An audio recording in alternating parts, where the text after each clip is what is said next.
Naglihok pa ba ang atong human rights system and principles?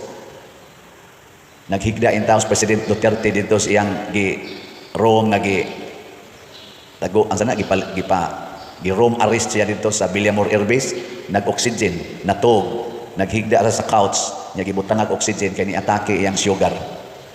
Nag-insulin naman din na siya. Wa gid siya ipadag ospital. Di siya gusto mo sakay sa eroplano kay ang nindot ang hangyo sa mga pamilya, dadon sa siya ospital. Wa gyud, gialsa gid siya kay ibutang gyud sa eroplano. Naglihok pa bang atong human right? Naglihok pa bang atong due process? Kanay mga pangutana ni nato ba nga usahay kita mga Filipinos kung nahitabo ni sa usa ka former president, unsa na kaning nagwali? Unsa na kanang imong tupad? Doon na pa kay balaod nga mo protektar ana kanang imong tupad. Unsa nakaha ang ato mga tao nga naa diha sa atong palibot katong atong gipang himuag balay.